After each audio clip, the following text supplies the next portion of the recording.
Hello guys, welcome back to my YouTube channel. दोस्तों, स्वागत है आज की एक अगली वीडियो में।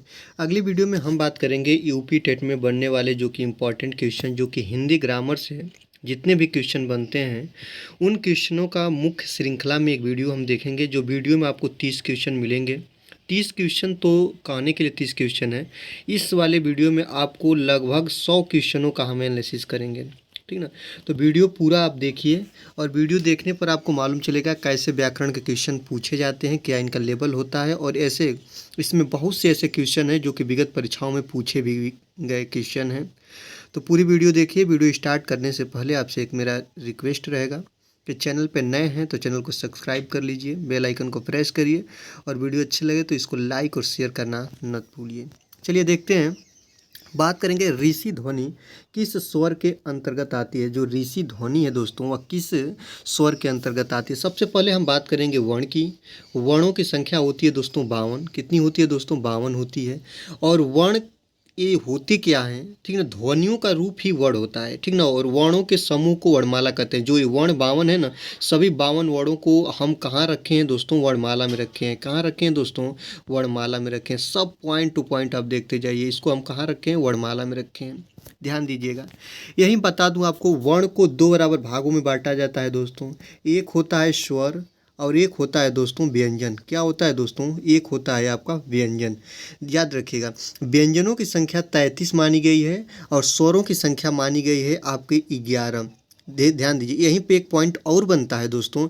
लिखने के आधार पर स्वरों की संख्या आपका यहाँ पे जो आप लिखने के आधार पर कहेंगे तो 11 होगा।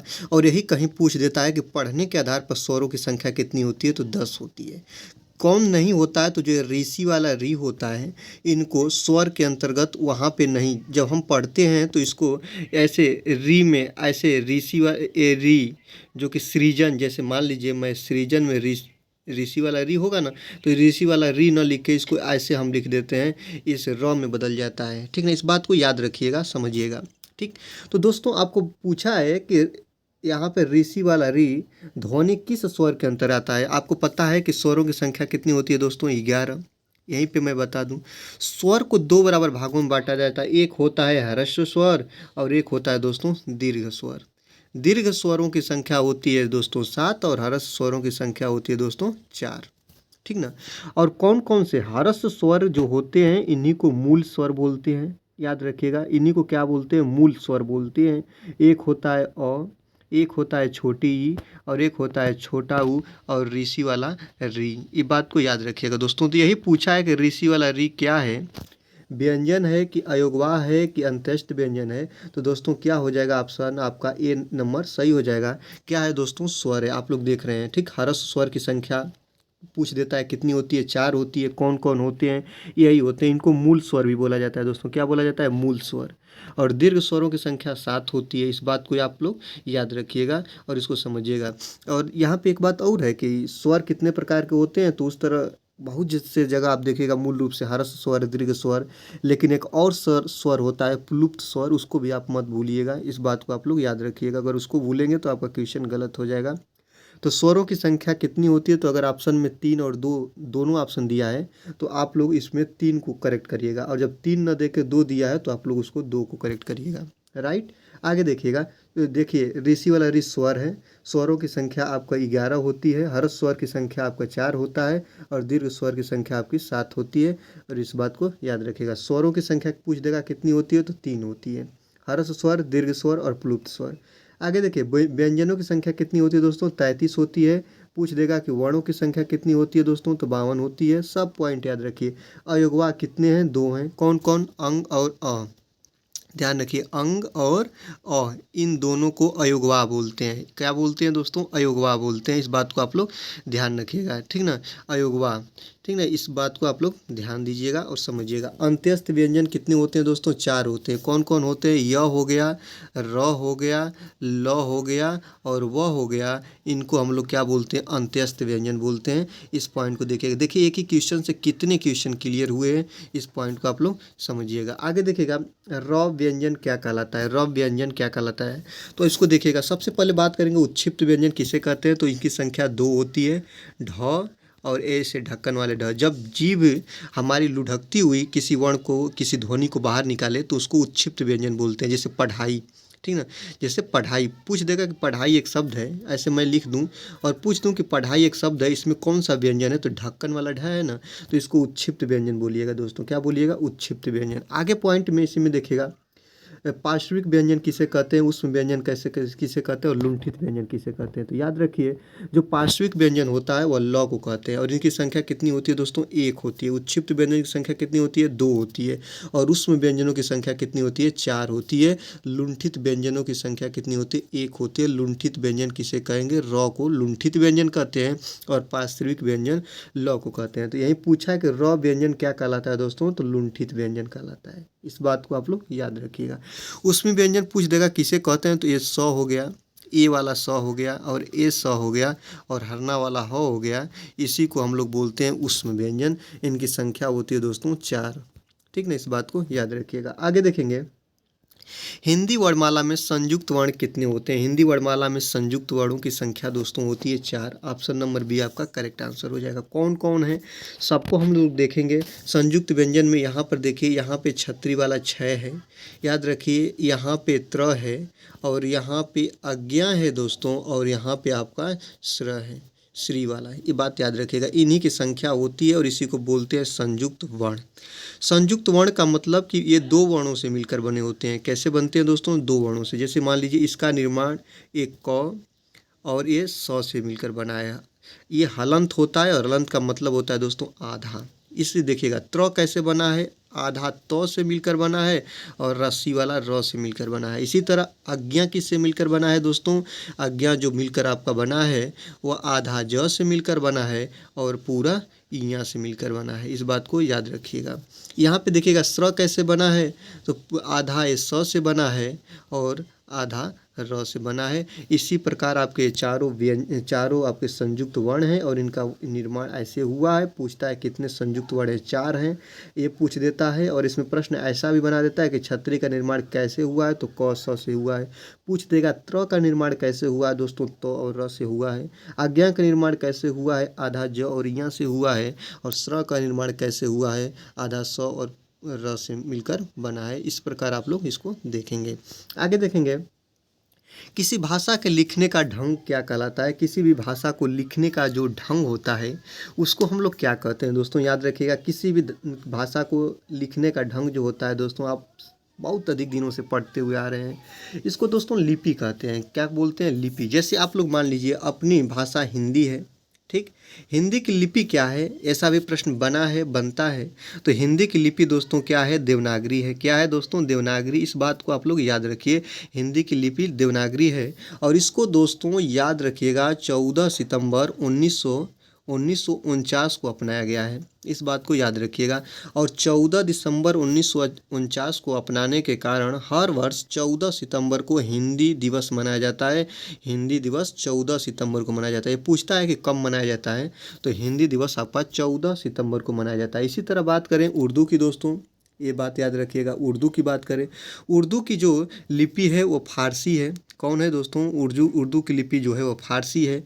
अभी बात करेंगे पंजाबी की, ये भी पूछ देता है। पंजाबी की लिपि जो है वह गुरुमुखी है। और अंग्रेजी की लिपि पूछ देता है कि अंग्रेजी की लिपि क्या है, तो दोस्तों वह रोमन है। क्या है दोस्तों? रोमन। अंग्रेजी किस लिपि में लिखी जाती है, तो रोमन लिपि में लिखी जाती है। इस बात को आप लोग याद रखिएगा। इसी प्रकार हिंदी की बात करें तो हिंदी की लिपि जो है वो देवनागरी है। इस बात को याद रखिएगा। और इससे ऐसे आपको एक प्रश्न ऐसा भी बनता है कि देवनागरी हिंदी की लिपि तो है, इसे कैसे लिखा जाता है, तो बाएं से दाएं लिखा जाता है। इस बात को याद रखिएगा। कैसे दोस्तों? बाएं से दाएं। आगे देखिएगा, दो शब्दों के परस्पर मेल से बनने वाले तीसरे शब्द को क्या कहते हैं? दो शब्दों से मिलकर बनने वाले परस्पर तीसरे शब्द को क्या बोलते हैं? आप लोग किसी चीज़ का डेफिनेशन पढ़ रहे हैं, वह समास का डेफिनेशन है। समास किसे कहते हैं? तो दो शब्दों से मिलकर बने परस्पर नए शब्द को समास कहते हैं। इस बात को याद रखिएगा, यही समास होता है। समास उस तरह आपके चार होते हैं, लेकिन ये भी ऐसे छह भी दे देता है, ठीक ना। कौन कौन सी है? बेभाव समास, तत्पुरुष समास, कर्मधारय समास, द्विगु समास, बहुब्रीहि समास। इस समास के भेद हैं, याद रखिएगा, इसको समझिएगा, ठीक ना। जहाँ पे चार और छः दोनों दे दोस्तों, वहाँ पे छः मारिएगा। जहाँ पे केवल चार दे उसमें चार मारिएगा ऑप्शन में, ठीक ना। समास में हम आपको बताएंगे, समास का एक वीडियो लेकर आएंगे, कैसे समास समास के ट्रिक हैं, कैसे परीक्षा में प्रश्न बनते हैं और उसको कम से कम समय में कैसे ट्रिकली तरीके से हल करें, उस वैसे प्रश्न आपको बताऊंगा। तो वीडियो अच्छी लग रही है तो वीडियो को लाइक ज़रूर से ज़रूर करिए, और ऐसे ही वीडियो पाना चाहते हैं तो चैनल पर नए हैं तो चैनल को सब्सक्राइब भी दोस्तों ज़रूर करिए। आगे बात करेंगे संधि की। संधि क्या होता है, तो वर्णों के मेल को संधि कहते हैं। यहाँ पे देखिएगा एक शब्द मैं बता रहा हूँ, वर्णों के मेल को दोस्तों संधि कहिएगा और शब्दों के मेल को दोस्तों समास कहिएगा। दोनों चीज़ मैंने आपको लोगों के लिए लेकर आया क्योंकि आप इसमें अंतर थोड़ा भी डिफरेंशन आप समझ पाइएगा, यही इसमें अंतर होता है। वर्णों का मेल कह दे तो उसको संधि बोलिएगा और शब्दों का मेल कह दे दोस्तों तो उसको समास बोलिएगा। इस प्रकार ऑप्शन नंबर ए आपका करेक्ट आंसर हो जाएगा। आगे देखिएगा, काव्य की शोभा बढ़ाने वाले तत्वों को क्या कहते हैं। आज से नहीं, आप पूरे छोटे थे तब से पढ़ते हुए चले आ रहे हैं कि काव्य की शोभा किससे बढ़ाई जाती है, तो अलंकार से बढ़ाई जाती है। ऑप्शन नंबर डी आपका करेक्ट आंसर हो जाएगा। अलंकार को आप जब तोड़िएगा दोस्तों तो कैसे टूटता है, अलम धन कार, ठीक ना, अलम धन कार में टूटता है दोस्तों। और अलम का मतलब होता है आभूषण, क्या होता है दोस्तों, आभूषण। और काव्य की शोभा या जिस प्रकार आप लोग पढ़ते रहे होंगे, जिस प्रकार आभूषण से व्यक्ति या औरत या मनुष्य की शोभा बढ़ाई जाती है, उसी प्रकार काव्य की शोभा जिससे बढ़ाई जाती है उसको अलंकार बोलते हैं। इस बात को ध्यान रखिएगा। और यहाँ पे आपको मैं बता दूं दोस्तों, अलंकार में व्यंजन संधि होती है। ये प्रश्न यूपी टेट में आ चुका है, ठीक ना। अलंकार में कौन सी संधि होती है ऐसा पूछा है, तो व्यंजन संधि होती है। क्या होती है, व्यंजन संधि होती है।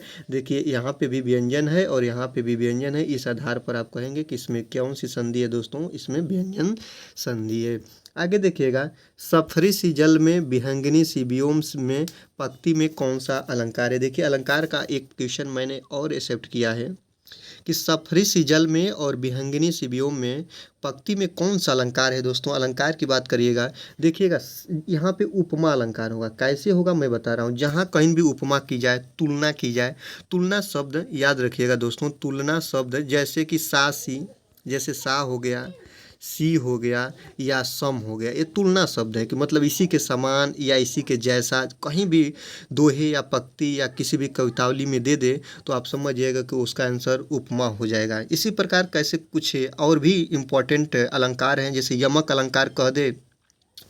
अगर बात यमक की करें दोस्तों तो एक ही शब्द की जब आवृत्ति बार बार हो, जैसे कनक कनक ते सौगुनी, मतलब एक ही शब्द दो बार आए या दो से अधिक बार आए तो वहाँ पे यमक अलंकार हो जाएगा। और ऐसे ही आपका जैसे अनुप्रास अलंकार पूछ दे कि अनुप्रास अलंकार क्या होता है, तो जब वर्ण की आवृत्ति बार बार हो, एक ही वर्ण की, मतलब वर्ण का मतलब होता है दोस्तों एक वर्ण, जैसे क हो गया, ख हो गया, ग हो गया, जब वर्णों की आवृत्ति बार बार हो तो वहाँ पे दोस्तों अनुप्रास अलंकार होता है। इस बात को याद रखिएगा, ठीक ना। अनुप्रास अलंकार जहाँ वर्ण की आवृत्ति हो, यमक अलंकार जहाँ पे शब्द की आवृत्ति हो, उपमा अलंकार जहाँ पे तुलना की जाए, ऐसे आपका इसको याद रखिएगा और इसको जानिएगा, ठीक ना। और यहीं पे बात उत्प्रेक्षा की कर दें तो उत्प्रेक्षा में जैसे शब्द आते हैं जनु जानो, मनु मानो, या ऐसा शब्द आएगा तो वहाँ पे उत्प्रेक्षा अलंकार हो जाएगा। आगे देखिएगा ख ग भ ध्वनियाँ किस भाषा की ध्वनियाँ हैं, आप इसको जब पढ़ेंगे तो आपको खुद ही मिल जाएगा।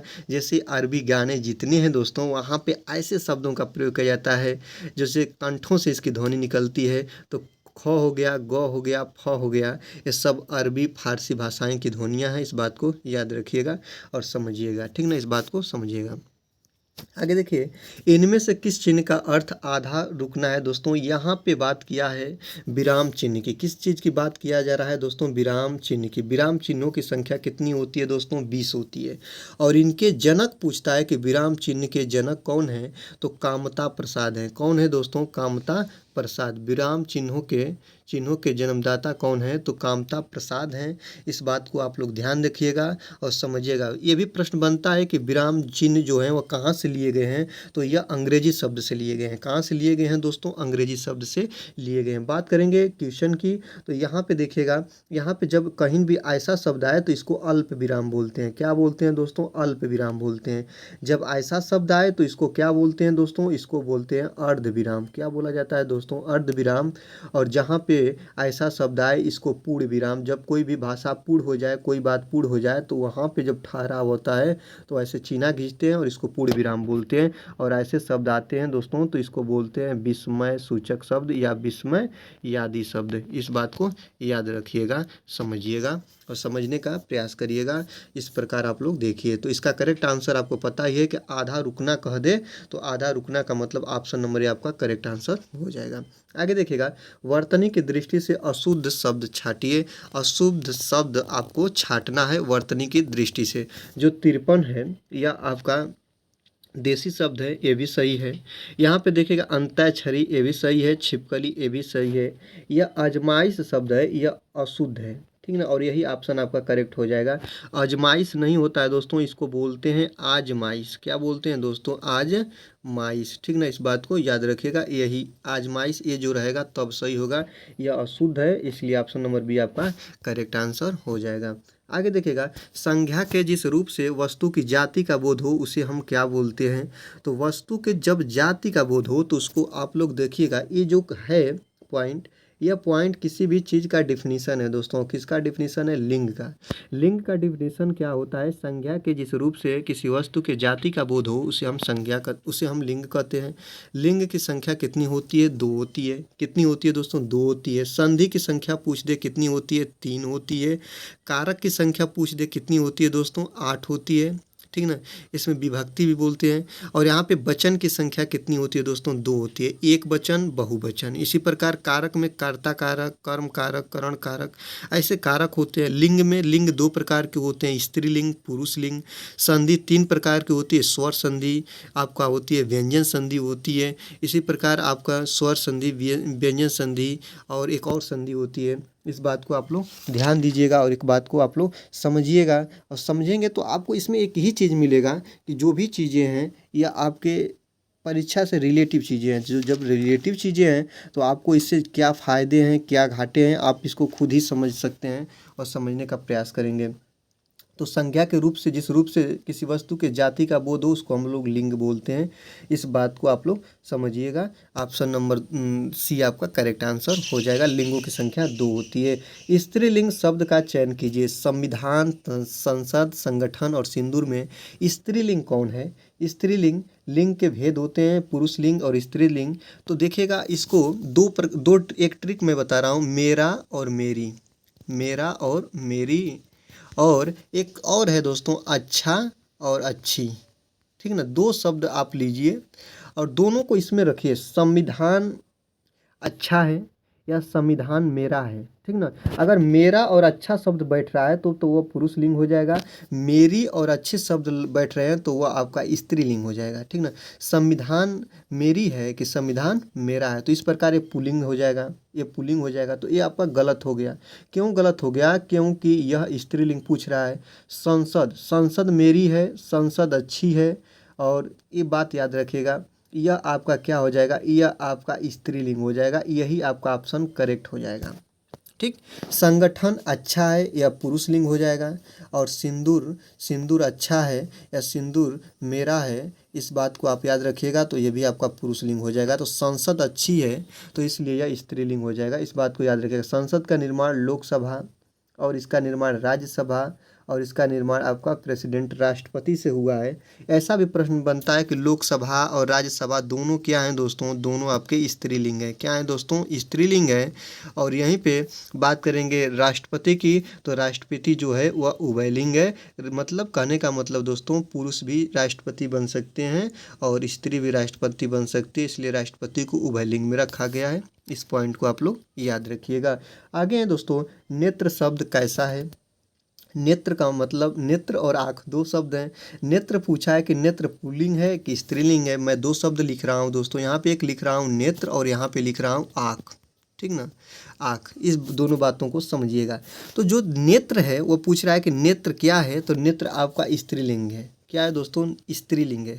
अरे नेत्र आपका क्या है दोस्तों? नेत्र आपका पुल्लिंग है। यहाँ पे याद रखिए, गलत हो गया, सॉरी, पुल्लिंग है। क्या है? पुल्लिंग है। और आँख आपका पूछ दे कि आँख आपका क्या है? तो आँख आपका स्त्रीलिंग है। कैसे? देखिएगा, नेत्र अच्छा है या नेत्र मेरा है, ऐसा शब्द बनता है। मैट्रिक आपको ऊपर बता दूं, नेत्र अच्छा है, नेत्र मेरा है, तो इस प्रकार ये पुल्लिंग हो जाएगा।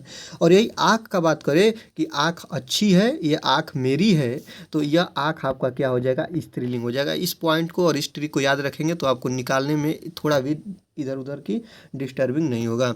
यहाँ पे देखिए 14 नंबर दिया है कि उधर कुर्सी पर मोहन बैठा है, इसमें रेखांकित शब्द किस कारक का चिन्ह है। ध्यान रखिएगा, आप लोग जब इसको पढ़ेंगे तो आपको मिलेगा संबंध कारक। संबंध कारक का, की, के होता है, का, की, के ऐसे आ जाए शब्दों में तो वहाँ पे संबंध कारक होता है।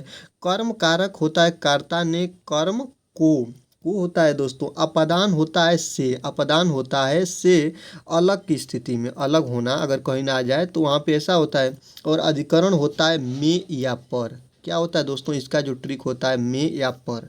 उधर कुर्सी पर मोहन बैठा है, तो इसलिए ऑप्शन आपका कौन होगा दोस्तों, अधिकरण होगा। इस पॉइंट को आपको याद करना पड़ेगा। कर्ता ने कर्म को करण से के द्वारा अपदान से अलग होने में, अधिकरण में या पर, ऐसे चीज़ों को संबंध का, कई, का, की, के, ऐसे जब इसको आप याद रखेंगे तो जब आप पैराग्राफ को, सेंटेंस को पढ़ेंगे तो आपको मालूम चल जाएगा कि इसका आंसर क्या होगा। उधर कुर्सी पर मोहन बैठा है ना, पर की बात करें तो अधिकरण का जो सूत्र होता है में या पर होता है, तो इस प्रकार ऑप्शन नंबर डी आपका करेक्ट आंसर हो जाएगा।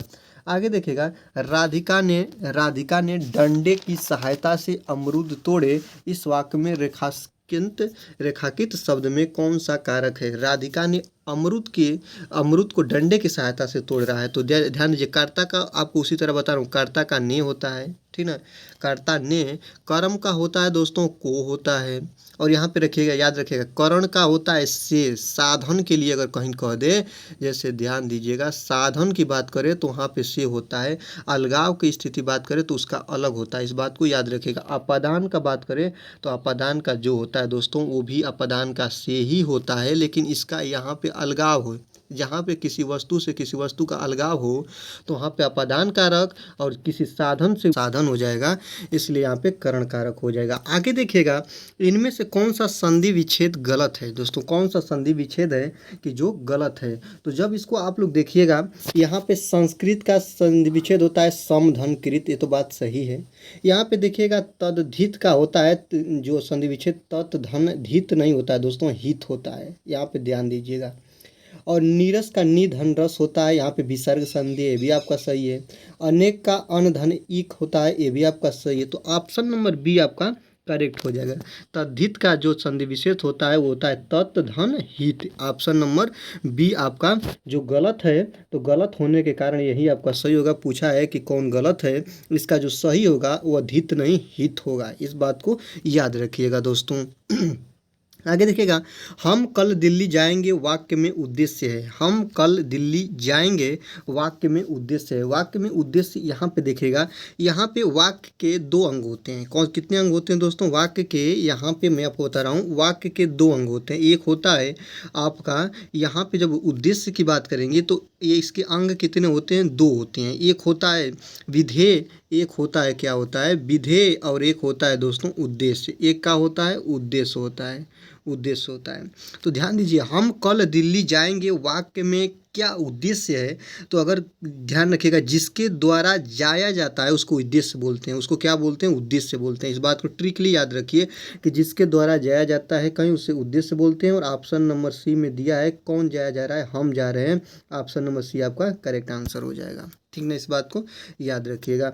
विसर्ग संधि किसे कहते हैं, तो विसर्ग संधि का सूत्र होता है स्वर धन के दोस्तों व्यंजन। क्या होता है, स्वर धन के व्यंजन विसर्ग संधि का सूत्र होता है। यहाँ पे देखिएगा, विसर्ग से स्वर के मेल के कारण हुए विकार को विसर्ग संधि कहते हैं, गलत बात है। यहाँ पे विसर्ग संधि की ही बात कर रहा है। विसर्ग से व्यंजन के मेल के कारण हुए विकार को कहते हैं, व्यंजन व्यंजन मिलेगा तो वह व्यंजन संधि होगा, इस बात को याद रखिएगा, ठीक ना। विसर्ग से स्वर या व्यंजन के मेल के कारण हुए विकार को कहते हैं। ऑप्शन नंबर सी आपका करेक्ट आंसर हो जाएगा। स्वर और व्यंजन जब विसर्ग से मिलेगा तो वहाँ पे होगा विसर्ग संधि। क्या होगा दोस्तों, विसर्ग संधि होगा। ऑप्शन नंबर सी आपका करेक्ट हो जाएगा, इस बात को याद रखिएगा। दिए गए शब्दों में शुद्ध वर्तनी वाला शब्द क्या है, ज्योत्सना। ज्योत्सना एक शब्द है, इसको कैसे लिखा जाता है, इस बात को याद रखिएगा। आधा ज होता है, पूरा यो होता है, आधा त होता है, फिर आधा स होता है, फिर ना होता है। ऐसे लिखा जाता है दोस्तों ज्योत्सना, जो आपका ऑप्शन नंबर कौन सा सही है? ऑप्शन नंबर बी आपका करेक्ट सही है। ठीक ना, कई बार ये पूछा हुआ प्रश्न है, ये यूपी टेट का प्रश्न है, ज्योत्सना का सही शुद्ध वर्तनी क्या होगा? शुद्ध वर्तनी का मतलब कि जब से शब्द दे दिया ना, चार दे दिया, चारों में से एक तो सही है, तीन गलत हैं, गलत को हटाना है, ज्योत्सना ये गलत हो जाएगा, ये भी गलत हो जाएगा, ये भी गलत हो जाएगा, राइट। तो आपका ऑप्शन नंबर बी करेक्ट हो जाएगा। हिंदी किस भाषा के परिवार की भाषा है? इस बात को याद रखिएगा। बात हिंदी की किया जा रहा है दोस्तों, कि हिंदी किस भाषा के परिवार की भाषा है, तो इसका तो आपका करेक्ट आंसर आपका ऑप्शन नंबर ए भारोपी हो जाएगा। ठीक ना, इस बात को याद रखिएगा। हिंदी के बारे में कुछ बात करें, हिंदी का जो भारतीय संविधान है, भारतीय संविधान में 343 अनुच्छेद 343 से लेकर 351 तक हिंदी भाषा का विवरण है या वर्णन किया गया है, याद रखिएगा। ठीक ना, हिंदी भाषा को भाग 17 में रखा गया है, किसमें? 17 भाग में रखा गया है, इस बात को याद रखिएगा। ठीक ना, भाग कौन से भाग में हिंदी भाषा को रखा गया है दोस्तों? 17 भाषा में रखा गया है। ठीक ना, और 8वीं अनुसूची याद रखिएगा, जो हिंदी की अनुसूचियां हैं उसमें 8वीं अनुसूची में 22 भाषाओं का वर्णन है। ठीक ना, 22 भाषाओं का वर्णन है, हिंदी में 22 भाषाएं। ये सी टेट यूपी टेट में कई बार प्रश्न बन चुका है कि हिंदी भाषा में या भारतीय संविधान में कितनी भाषाओं का वर्णन है, तो 8वीं अनुसूची में हिंदी भाषा का वर्णन है और इसमें 22 भाषाओं को रखा गया है, सम्मिलित किया गया है। ठीक ना, और जैसे कि भारत के अलावा मॉरिशस की भी राष्ट्रीय भाषा हिंदी है, इस बात को याद रखिएगा, ऐसे बने हैं। और भारत की जो हिंदी भाषा है उसकी लिपि पूछ देता है दोस्तों, देवनागरी है, इस बात को आप लोग याद रखिएगा, समझिएगा, समझने का प्रयास करिएगा। ठीक ना, एक प्रश्न और ऐसे भी बना है दोस्तों कि बात करें हिंदी की लिपि देवनागरी तो है ही, इसकी परिवार कौन है? भारोपी है। और इसकी जो भारोपी वर्तमान समय में इसका प्रचलन किस भाषा में है? तो खड़ी बोली में है। किस में है दोस्तों? खड़ी बोली में, इस बात को याद रखिएगा। वर्तमान समय में हिंदी भाषा का जो कि प्रचलन है वह किस भाषा में है? तो खड़ी बोली में। इतने पॉइंट याद रखेंगे तो आपको थोड़ा मोड़ा इसके बारे में, थोड़ा मोड़ा का बहुत ज़्यादा चीज़ें याद हो जाएंगी। कथा सम्राट किसे कहा जाता है? काफ़ी इंपॉर्टेंट, काफ़ी प्रचलित क्वेश्चन। कथा सम्राट बिना सोचे समझे प्रेमचंद्र को ऑप्शन नंबर 1 करेक्ट हो जाएगा। प्रेमचंद्र की जो कथा सम्राट कहते किसे हैं? उपन्यास प्रेमी को कथा सम्राट कहा जाता है। सबसे पहले तो जानिए कथा सम्राट कहते किसे हैं, तो उपन्यास प्रेमी को कथा सम्राट की संज्ञा दी जाती है। और कथा सम्राट हैं कौन? तो प्रेमचंद्र हैं। इनकी कुछ रचनाएं हैं, जैसे कि आप याद रखिएगा, गोदान हो गया, मंगलसूत्र हो गया। मंगलसूत्र इनकी अधूरी रचना है, इसको वो पूर्ण नहीं कर पाए। दो बैलों की आत्मकथा हो गया, ईदगाह हो गया, सभी इनकी रचना इंपॉर्टेंट रचना है जो कि परीक्षा में डायरेक्टली पूछ लिए जाते हैं। याद रखिए, हिंदी भाषा के विकास का सही अनुक्रम कौन सा है? याद रखिएगा, हिंदी भाषा का विकास कह रहा है option number A, option number B, option number C और ऑप्शन नंबर डी। दोस्तों इसको कैसे हम पता करते हैं, ऑप्शन को कैसे हटाते हैं, इस बात को देखिएगा। हिंदी भाषा का विकास कह रहा है कि मतलब यहाँ से शुरू होगा और कहाँ पे ख़त्म होगा? हिंदी पर ख़त्म होगा। तो यहाँ पे हिंदी पे ख़त्म है, यहाँ पे पाली पे है, पाली को हटा देंगे, यहाँ पे प्रकृत पे है। ए भी गलत हो गया दोस्तों, ए भी गलत हो गया। ऑप्शन ए और ऑप्शन बी में आपका कोई ना कोई सही होगा। याद रखिएगा, हिंदी भाषा की उत्पत्ति हम पढ़े हैं, हम आपको आगे बताए भी हैं कि हिंदी भाषा की जो उत्पत्ति है वो अपभ्रंश से हुई है, न कि प्राकृत से। तो ऑप्शन नंबर सी आपका गलत हो जाएगा, ऑप्शन नंबर ए आपका करेक्ट हो जाएगा। सबसे पहले पाली से उत्पत्ति हुई प्राकृत की, प्राकृत से उत्पत्ति हुई अपभ्रंश की, और अपभ्रंश से दोस्तों उत्पत्ति हुई थी है हिंदी की। पूछता है क्वेश्चन कि हिंदी भाषा की उत्पत्ति कैसे हुई है या किससे हुई है, तो अपभ्रंश से हुई है, इस बात को भी याद रखिएगा। और यही हिंदी भाषा के विकास का सही क्रम है दोस्तों। ठीक, आगे देखिएगा, आगे है कि बहाव शब्द में प्रयुक्त प्रत्यय कौन सा होगा? ठीक ना, बहाव में प्रयुक्त शब्द कौन होगा? प्रत्यय। ध्यान दीजिएगा, प्रत्यय कौन होता है दोस्तों? प्रत्यय किसी शब्द के अंत में लगता है। कहाँ लगता है दोस्तों? अंत में लगता है, इस बात को याद रखिएगा। और जो उपसर्ग होते हैं दोस्तों, वे उपसर्ग किसी शब्द के पहले लगते हैं। कहाँ लगते हैं? पहले लगते हैं। तो बात अपसर्ग की, बात प्रत्यय की क्या है, तो बहाव में कौन होगा? तो ध्यान दीजिए, बहाव शब्द है बह धन आव, यहाँ पे मूल शब्द को छांटना होता है। मूल शब्द ब है, ठीक, और इसमें आव जुड़ा है तो बहाव हो गया है। ठीक ना, एक धारा से इसका मतलब निकल रहा है, तो इसका ऑप्शन नंबर सी आपका करेक्ट आंसर हो जाएगा। इसमें जो प्रत्यय है वह आव प्रत्यय हो जाएगा। आगे देखिएगा, निम्न वाक्यों को पढ़िए तथा उसमें कारक के सही भेद को चुनिए। हे प्रभु मेरी इच्छा पूर्ण करो। यहाँ पे देखो मैं आपको बताया हूँ दोस्तों, विराम चिन्ह, कामता प्रसाद, 20 विराम चिन्हों की खोज, अंग्रेजी भाषा से विराम चिन्ह लिए गए। और यहाँ पे एक शब्द है, इसको विस्मय सूचक या विस्मय आदि शब्द कहते हैं।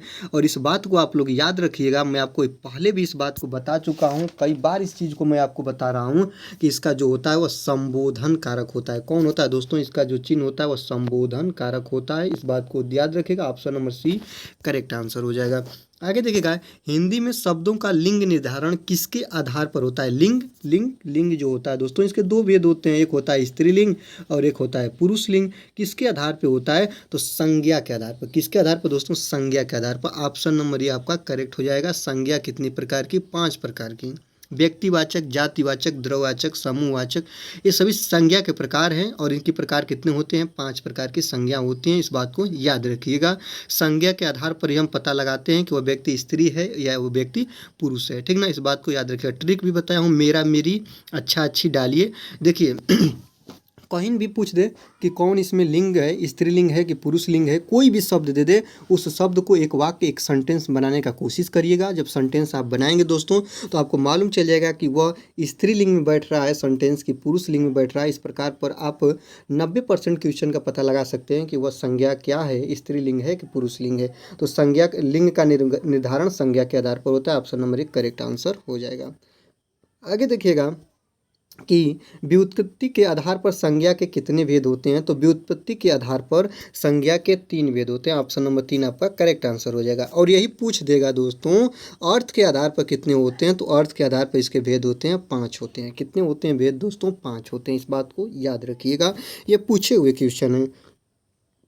आगे देखिएगा, यह फाइल प्रबंधक तक पहुंचाओ। अर्थ के आधार पर वाक्य क्या है? ठीक ना, यहाँ पे देखिएगा इच्छावाचक है कि प्रश्नवाचक है कि संकेतवाचक है कि आज्ञावाचक है। देखिएगा इच्छा की बात करें, जैसे मान लीजिए मैं एक आपको सेंटेंस बोल रहा हूँ, तुम्हारी उम्र लंबी हो, तो ये मेरी इच्छा है। आप भले से इस बात को मानो या ना मानो, मैं कह रहा हूँ कि तुम्हारी उम्र या आपकी उम्र लंबी हो या आपकी उम्र दीर्घायु हो, तो इस बात को मेरी अंदर से मेरी मनोकामना है, मेरी इच्छा है। तो ऐसा अगर बात रहता तो इच्छावाचक कहते। प्रश्नवाचक, तुम कहाँ जा रहे हो, ऐसा प्रश्न पूछता, या तुम कब आ रहे हो, तो वहाँ पे प्रश्नवाचक हो जाता। संकेतवाचक होता कि यदि तुम पढ़ते तो पास हो गए होते, ऐसी बात कहता तो संकेतवाचक हुआ हो जाएगा। अगर तुम वहाँ नहीं गए होते तो दुर्घटना नहीं घटी होती, संकेत की बात कहते हैं। और यहाँ पे ऑप्शन नंबर डी आपका है दोस्तों आज्ञावाचक। ऑप्शन नंबर डी करेक्ट हो जाएगा। कैसे हो जाएगा? इस प्रश्न को पढ़िए, यह फाइल प्रबंधक तक पहुंचाओ, मतलब यह कोई व्यक्ति है किसी दूसरे व्यक्ति को या चपरासी को यह बात को कह रहा है कि आप इस काम को करिए, यहाँ तक पहुंचा दीजिए, ये काम को करिए, ये काम करो, तुम पढ़ो, बैठो, ये करो, वो मत करो। तो ऐसी चीज़ें आए तो वहाँ पे आज्ञा की बात किया जा रहा है दोस्तों, मतलब फाइल आपको पहुँचानी है। तो आज्ञावाचक ऑप्शन नंबर डी आपका करेक्ट आंसर हो जाएगा। संस्कृत के ऐसे शब्द जिसे हम ज्यों का त्यों प्रयोग में लाते हैं उसे हम क्या बोलते हैं दोस्तों? काफ़ी रटा रटाया प्रश्न है, उसको हम लोग तत्सम बोलते हैं।